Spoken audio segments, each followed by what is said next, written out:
DFT का signals and compare them to the results from the FFT function. ठीक है, ये सिग्नल्स हैं, इनको हम कंपेयर करेंगे बाय यूजिंग आगे हमने फॉर लूप लगा दिया। ठीक है, एंड देन हमने क्या अगेन वही divide the signal into even and odd samples. हर एक सिग्नल को हमने इवन एंड ऑड सैंपल्स में डिवाइड कर देना है। उसके बाद हमने इवन एंड ऑड सैंपल की अलग अलग से DFT निकालनी है। जब हमारे पास इवन एंड ऑड सैंपल्स की DFT आ जाएगी, हमें क्या करना है, इनको मर्ज कर देना है बाय यूजिंग द फॉर्मूला। ये जो हमने फॉर्मूला यूज करेंगे, x of k is equal to g of k plus w of k static h of k। ठीक है, इससे क्या करेंगे, हम मर्ज कर देंगे। ठीक है, उसके लिए हमने क्या करना है कि यहाँ पे एक एक्सपोनेंशियल टर्म का एक फॉर लूप लगाएंगे। ठीक है, एंड आगे आखिर में हमने क्या करना है, वही again compare the calculated DFT to the result from the FFT। Comparing करना है डिस्प्ले करके by using the display command. ठीक है, DISP के नाम से एक कमांड हम यहाँ पे यूज़ कर रहे हैं। ठीक है, और ये यूज़ करके हम कंपेयरिंग कर रहे हैं। सबसे पहले हमने DFT डिस्प्ले करेंगे, आगे हम कंपेयरिंग भी कर रहे हैं।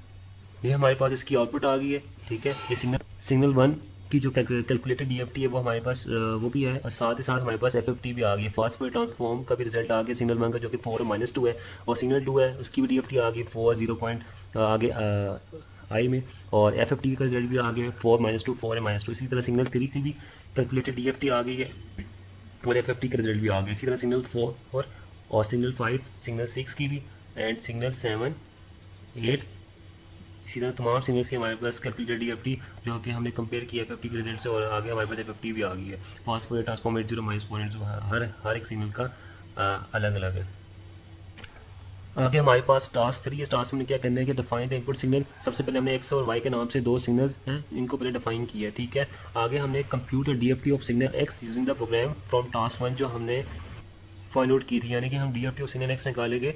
ठीक है, by using the program of task 1। ठीक है, अगेन हमने वही स्टेप्स किए हैं कि हमने n जो है एक n लेंथ है वो डिफाइन की है, x even and odd samples define किए हैं, g and h fast forward transform even and odd samples में। ठीक है, आगे हमने फॉर लूप लगा दिया है जो कि हमारे पास k इज इक्वल टू 1 से लेकर n तक है, और एक एक्सपेंशन टर्म है जो कि हमने पिछले भी यूज़ की थी -1i स्टाइल 2 पाई k -1/n। ठीक है, और ये जो एक्सपेंशन टर्म है ये हमने यूज़ करना है, ये w ऑफ k है बेसिकली। ये जो हम कैलकुलेशन में भी w ऑफ k यूज़ करते हैं, ये वही एक टर्म है।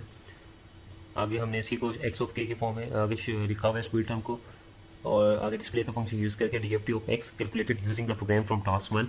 ठीक है, ये हमने DISP की कमांड यूज़ की है। इससे क्या होगा कि आगे हमारे पास जो x है वो डिस्प्ले हो जाएगा। अगेन हमने compare the DFT of signal x to the result from FFT। ठीक है, हमने कंपेयरिंग की है आगे, और कंप्यूट की है DFT ऑफ सिग्नल y को भी using the program from task 1। ठीक है, वही स्टेप जो हमने x के लिए किए हैं वही y के लिए भी हमने रिपीट किए हैं। ठीक है, एंड अगेन वही तमाम steps, and compare the DFT of signal y to the result from FFT, वही स्टेप्स है। और DISP की कमांड यूज़ करके हमने इसकी आउटपुट को डिस्प्ले कर दिया।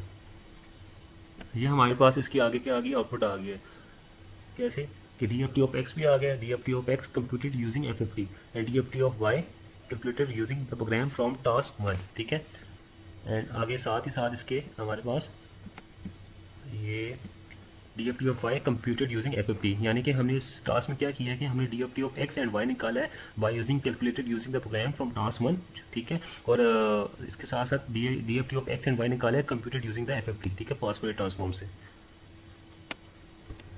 आगे हमारे पास टास्क 4 है। इस टास्क में क्या करना है कि हमने एक प्रोग्राम इन बिल्ट इन एक फंक्शन है या एक एल्गो है जो कि program in MATLAB for implementing the radix two FFT algorithm, यानी कि ये हमारे पास एक फंक्शन है जो कि हमारे पास किसी भी सिग्नल को हमारे पास रेडिक्स टू FFT एल्गोरिथम में रेडिक्स टू FFT में ट्रांसफॉर्म कर देगा। इसके लिए हम क्या करेंगे, हमने सबसे पहले इसका फंक्शन डिक्लेयर करते हैं बाय यूजिंग न्यू स्क्रिप्ट में जाके, एंड यहाँ पे हम सबसे पहले इसका फंक्शन लिखेंगे।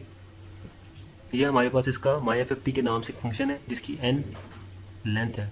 If n is equal to 1, ये कंपेयरिंग करते हैं हम यहाँ पे लूप लगा के, आगे एल्स यूज़ किए। ठीक है, ये for even and odd samples के लिए हमने myFFT का फंक्शन यूज़ किया, आगे फिर उसके लिए लूप लगाया एंड देन एंड। ठीक है, एक्सपोनेंशियल टर्म यूज़ किया हमने यहाँ पे भी। इसको हम यहाँ पे सेव कर लेते हैं, रन करते हैं यहाँ पे, तो यहाँ पे ये सेव हो जाएगा। ये myFFT के नाम से इसको हम यहाँ पे सेव कर देते हैं। ठीक है, ये एल्गोरिथम हम आगे यूज़ भी कर सकते हैं। आगे हमारे पास टास्क 5 है। इस टास्क में क्या करने का, जो हमने टास्क 4 पे एक फंक्शन था जो हमने ऊपर जाके myFFT के नाम से सेव किया था, उसी को यूज़ करते हुए हमने क्या करना है कि हमने for comparing the FFT command using the myFFT function from task 4 with the standard FFT function. ठीक है, हमने सबसे पहले क्या करना है कि हमने डिफाइन इनपुट सिग्नल्स हमने डिफाइन कर दिए जो कि हमारे पास W X Y and G के नाम से इनपुट सिग्नल्स हैं, ठीक है। और compute the my F F T using a my F F T function जो कि हमने ऊपर डिक्लेयर कर दिए,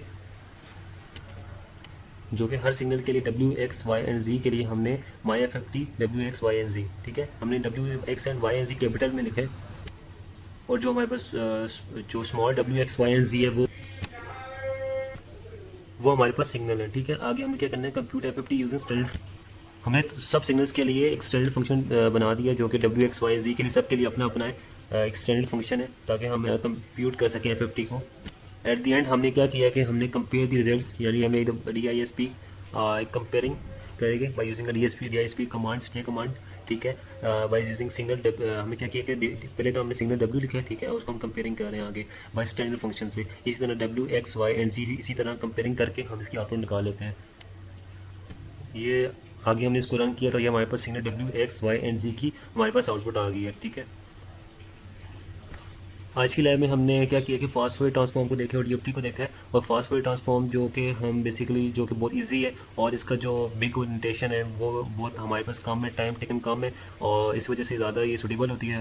वैसे तो हम ये कैलकुलेशन भी कर सकते हैं, लेकिन हमने यहाँ भी क्या किया कि अपने मैड लैब में हमने ये बिल्ट इन फंक्शन यूज़ करके एफएफटी के नाम से, इसी तरह यूजिंग डिफरेंट कमांड यूज़ करके हमने फास्ट फॉरवर्ड ट्रांसफॉर्म कैलकुलेट किया, जो कि काफ़ी ईजी हो गया, जो कि डीएफटी से जो दूसरी है उससे बहुत लेस टाइम टेकन है, ठीक है। इसी के साथ हमारी आज की लैब भी कम्प्लीट हो